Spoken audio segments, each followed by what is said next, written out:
Here is a Wavetek 3000 signal generator, and it works. It's a 3001, and when these generators work properly, they're very useful. You can set the frequency anywhere from approximately 1 megahertz up to 570 megahertz, I believe. And they have simple controls. You can set it for continuous wave, AM, FM1, FM times 10. And you can set the frequency of 400 or 1000 hertz, or you can inject an external modulation frequency. And that control will set the modulation percentage. And then you've got the number of microvolts output, and that's an attenuation control. And the vernier is what will set it more gradually. And then there's another one that calibrates the frequency.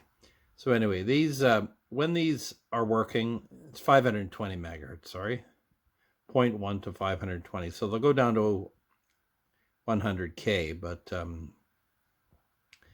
mostly they have trouble locking out of that frequency. But having said that, these suffer from overheating problems. They always have. So they didn't have a built-in fan. So what I want to do is I put in a fan in another one, and I've had years of trouble-free service. Now this one here, I'm going to install a 12-volt fan inside it. And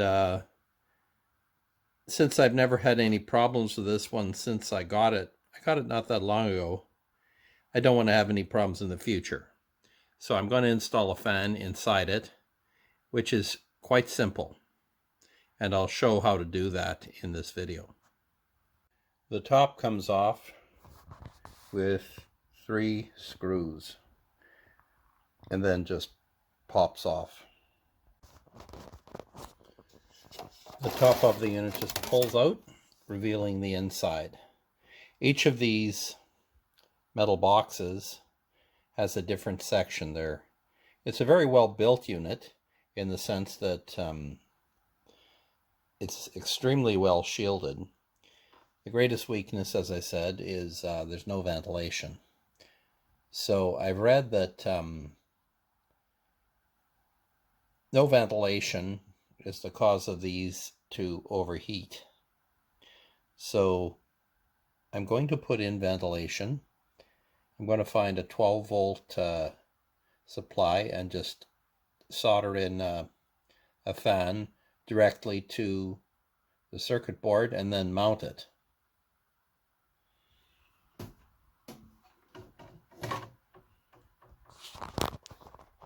Here we have the power supply board mounted from standoffs in the back of the signal generator. The power supply board is connected. There's the input and output connectors. They're easily removed with the power supply board, and then you can go around and see which is the 12-volt output.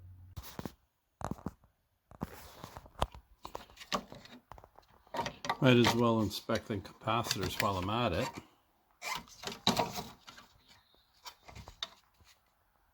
They look pretty good. There's no leakage. And as far as the date codes in this, that's probably the 43rd week of 1981. So they're 43 years old. But in good condition. They don't seem to be giving any problems, so I'm not going to do anything with them. So I'm going to have to determine which this output here is the output. One of those pins is 12 and one's ground, so I'm going to have to determine which is which with the voltmeter. Then I'll just connect to the 12 volts on the circuit board. I put the power supply board back in, and there's two 24 volt supplies and one 12 volt supply. So there I'm measuring the 12 volt supply right down at the furthest capacitor from the top, and that's where I'll take my power off. There's no 12 volt output. I thought it was 12 volt output, but there is a point there across that large capacitor, right at it's got 12 volts right there. So I'm going to take the voltage across that capacitor. Now here's the fan, and there's a black wire, a red wire, and a yellow wire. The yellow wire is this can be cut off, and the red and white can be used for the purpose that I'm going to use it for. There I have soldered the terminals onto the bottom of the circuit board, and I will now mount the circuit board back where it's supposed to be and find a suitable place for the fan. I've decided that the best place to mount it is right on the side of the power supply board, because the power supply board regulating circuits get rather hot. So I'm going to epoxy it onto the end of the board here. Here's the epoxy, and I'll just leave it overnight and we'll see how it looks in the morning. Here's the power supply board reinstalled with the fan glued to it, and it seems to be working very well.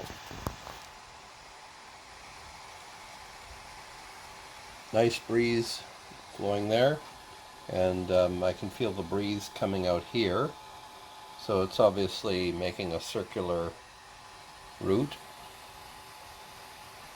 So hopefully that will keep the inside of that signal generator cool. With the top back on again, I can feel a good breeze coming out of the top vent, and I put the signal generator on an oscilloscope, and I just want to check out a few things, make sure that the fan isn't introducing noise or anything into the circuitry. So I put it down to 100 kilohertz, and sure enough it works at 100 kilohertz without any problem. Other versions of this 3000 series signal generators I had, they were quite unstable at 100 kilohertz. You can see it jumping every now and again. So anyway, so I'll bring that up to 1 megahertz to make it a bit more stable. Okay, so here we're at 1 megahertz, and this is a continuous wave signal, or CW. So I'm going to put it into AM at 400 cycles modulation at 50% modulation in AM. Here we are. Increase that to 90%. Really jumping all over the place. So back to 50%, and now narrowband FM. You hardly see it at all. I go up to 90%. You see it a little bit more. Back to 50%. Now we're going to go to wideband FM. There you can see it, and I'll raise it to 90%. It's really jumping all over the place. Back to 50%. So everything seems to be working quite well.